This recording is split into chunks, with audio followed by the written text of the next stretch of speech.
The New York Times bestseller list is not actually a list of the week's best-selling books, but is a curated list by the Times editors, or really a wish list of which books they wish were the bestsellers. Just like we've known for 3 years now that Facebook would regularly inject topics into their trending module that weren't actually trending because, well, they wanted them to appear as if they were popular, and that's exactly what the New York Times does on their prestigious bestseller list. The latest evidence for this comes thanks to CNN's Jim Acosta, who thinks that he is a New York Times bestseller now, and he tweeted out a picture of the list which shows his book at number 10, supposedly. But if you check the Amazon bestseller list, and Amazon accounts for approximately 50% of all books sold, so you would expect it to kind of match up fairly closely with the New York Times bestseller list, Jim Acosta's book is not number 10 or number 20 or number 30, not even in the top 100 on Amazon's list. Sure, if you type in Jim Acosta's name, the book will come up and it'll show a little tag there that says it's a bestseller, but that's in a subcategory of a subcategory of a subcategory, which is very easy to do. If you look at the replies to Jim Acosta's tweet, at the time, his book was actually not even in the top 500 on Amazon. But it got a little boost because Jimmy Kimmel had him on the show to celebrate him being in the New York Times bestseller list. You made the bestseller list today. Have you received a congratulatory call from the White House? I have not. I'm waiting for one. Operators are standing by. So when the New York Times claimed he was number 10, he wasn't even in the top 500. And then because of all the press about him being a New York Times best-selling author and being on Jimmy Kimmel, he still didn't even get bumped up into the top 100. Back in 2015, Ted Cruz had a new book come out called A Time for Truth, which, according to the Nielsen Bookscan, which keeps track of how many copies books sell, it should have been number 3 on the New York Times bestseller list, but it wasn't even included at all.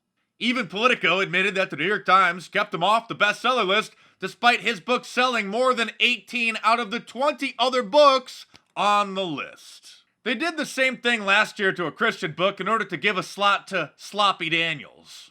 This from the Washington Examiner from at the time. It says that in the upcoming October 21st edition of the Times, it leaves off the top 10 list David Limbaugh's Jesus is Risen, Paul in the Early Church, and Jeanine Pirro's Liars, Leakers, and Liberals, but they put Sloppy Daniels on the list. Going by the sales numbers, Limbaugh should have ranked number 7th and Pirro number 8. Instead, Limbaugh doesn't even make the list, which ranks the top 15, and Pirro is last. Ahead of them are books with worse numbers. Trump Accuser, Sloppy Daniels, is ranked 11th for selling 8,911 copies of her book, and another book by model Gisele Bundchen, Lessons, ranked number 9 by selling just 8,342 copies. Contrary to what most people think, you don't have to sell 100,000 copies to make it to the bestseller list, or 50,000, or 20, or even 10. And I'll let you in on another secret, most authors only get about $1.25 to $1.50 per book.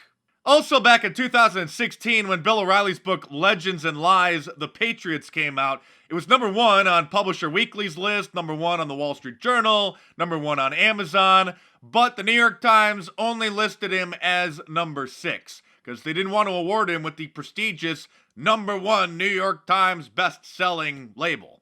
We all know that Jim Acosta is a phony, and now you know that the New York Times bestseller list is also phony. And if you didn't know, my book, The True Story of Fake News, which came out at the end of 2017, beat Jim Acosta's book on Amazon's bestseller list, crushing him.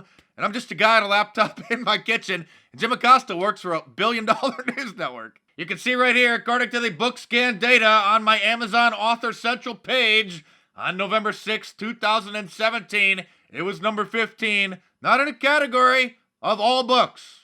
By now, I would probably literally be beating CNN in total viewers if YouTube hadn't manipulated the algorithm to artificially boost authoritative content from mainstream channels in the search results. Not to mention pretty much removing me altogether from the up next or the recommended column section, because that accounted for 30% or more of my views in the past, but now it's down to about 3.5. So I want to ask you guys for a favor. If you have a YouTube channel, even if it's only 5 subscribers, make a video telling people to come and subscribe to my channel and put a link to it down in the description below, and then leave a pinned comment also to my channel. The growth of my channel has come to a complete halt because YouTube is not allowing anybody new to see my videos, or even when anybody searches for my name on YouTube to have my videos show up as the top results. So I appreciate you guys helping me get out the word, and if you don't feel comfortable making a video, just post a link to my channel on your Facebook page or Twitter or whatever social media accounts you guys use. Thanks for all your support, guys, because as you know, it's getting pretty crazy out there, and we got a long road to go before the 2020 election, and who knows what they're going to try to pull between now and then.